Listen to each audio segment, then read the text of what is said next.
I never thought I'd end up in a standoff with my own HOA, but here we are. This story starts with a peaceful, 150-year-old lake cabin that's been in my family for generations. It sits tucked away in a quiet corner of the woods, only accessible by one narrow bridge, my bridge. I've owned it legally for years. It's the only way in or out. And yet somehow the local homeowners association decided they had the power to block my access. It started with a letter. Then came threats of fines. Eventually, they put up a gate. No warning, no conversation. Just locked me out of my own property, claiming they were protecting the community. But what they didn't know was that they had no right to touch that bridge. It's on my land, it's in my deed, and it's the only connection to the cabin that stood on this lake longer than any. Of these houses, this wasn't just about a road or a rule. It became personal. A fight over history, over land, over respect. I tried to reason, to explain. But the more I pushed, the harder they pushed back. That's when I had to make a decision: stand down, or remind them exactly who owns what around here. What happened next turned this quiet lake community upside down, and it all came down to one old bridge. The bridge has always been there, stretching across a narrow creek that feeds into the lake.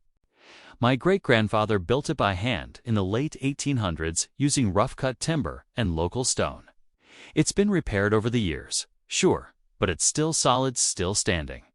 When the first inherited the cabin, I also inherited the bridge, along with the old survey maps and property records that clearly show it's part of my land. No question about it. So when the HOA started acting like they had control over it, I was confused at first. I figured it had to be a misunderstanding. The president of the HOA, a guy named Tom, claimed the bridge had always been common access. I told him no, that's not true, and I showed him the documents. He brushed them off like they didn't matter, saying the HOA had new plans for the area and that they were reviewing old easements. That's when things got weird. Notices started showing up on my gate. People I didn't even know were walking on my land, taking pictures. One day I came out to find surveyor flags stuck in the ground, way inside my property line. I called the county. They had no idea what was going on. And every time I tried to speak with someone from the HOA board, they gave me the runaround. I knew something wasn't right. This wasn't about safety. It wasn't about rules.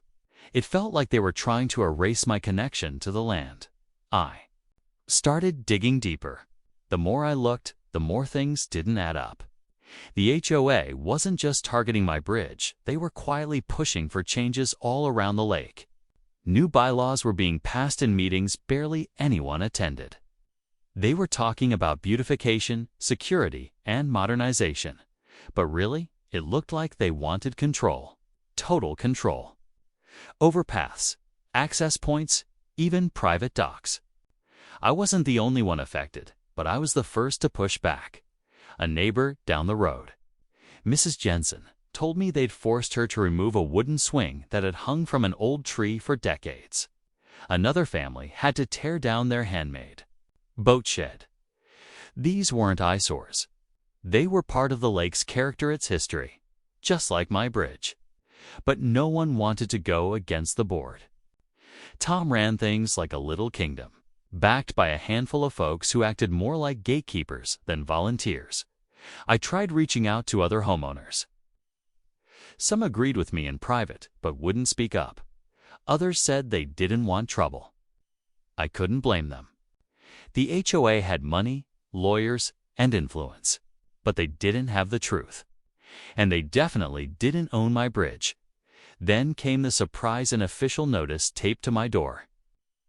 It claimed the HOA was reviewing whether the bridge should be removed for safety reasons. That's when I realized this was bigger than a property dispute. This was a full-on power move. The notice about removing the bridge lit a fire under me. I knew then they weren't going to stop until they had their way. The letter was vague, filled with phrases like potential hazard and unauthorized structure. completely ignoring the fact that the bridge was part of my legal property. I called the HOA office, but they claimed it was under review and couldn't comment. No names, no clear answers, just more deflection. So I decided to fight back officially. I gathered every document I had: property deeds, old maps, survey records, even black and white photos of the bridge. From the early 1900s, I contacted a local attorney who specialized in land disputes and historic property rights. She was stunned. "They have no claim to this," she said. "They push this any further, they could be in real trouble."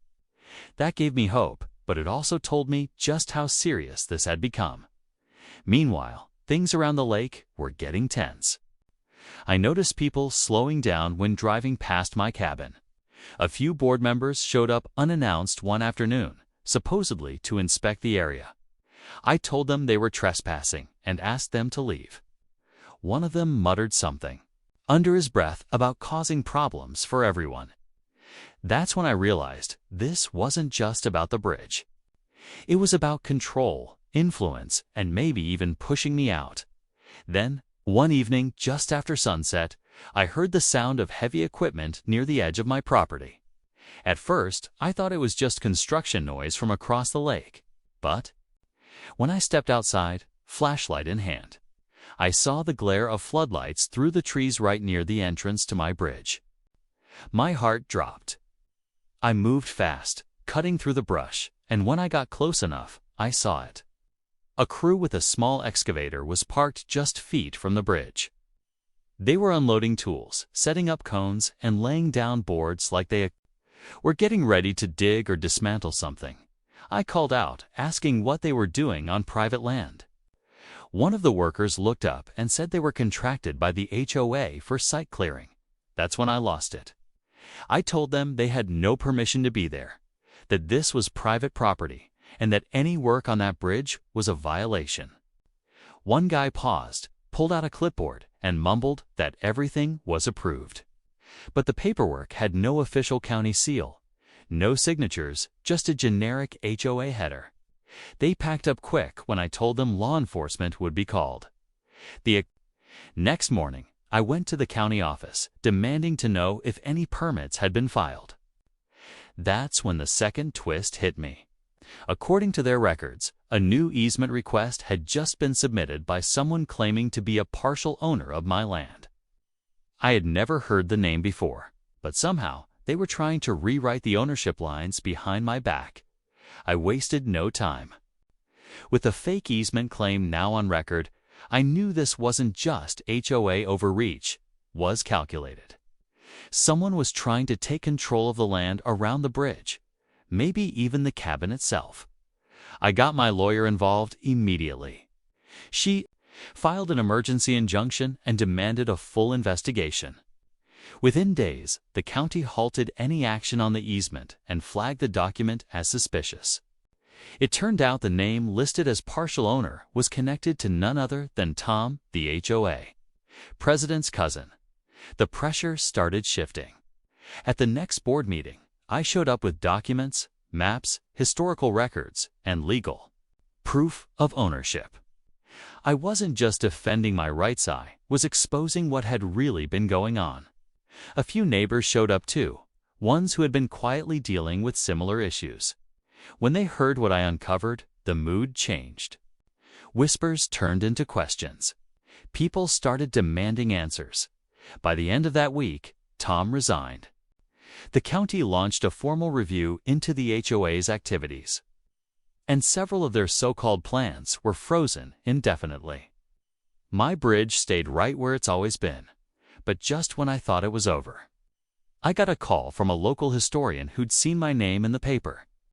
He said, "You might want to sit down. That cabin of yours? It's not just old, it's tied to something bigger, something that's been missing from the town's history for over a century." I met with the historian a few days later. He brought old maps, photos, and handwritten records from the town archives. Turns out, my great-grandfather wasn't just some quiet landowner.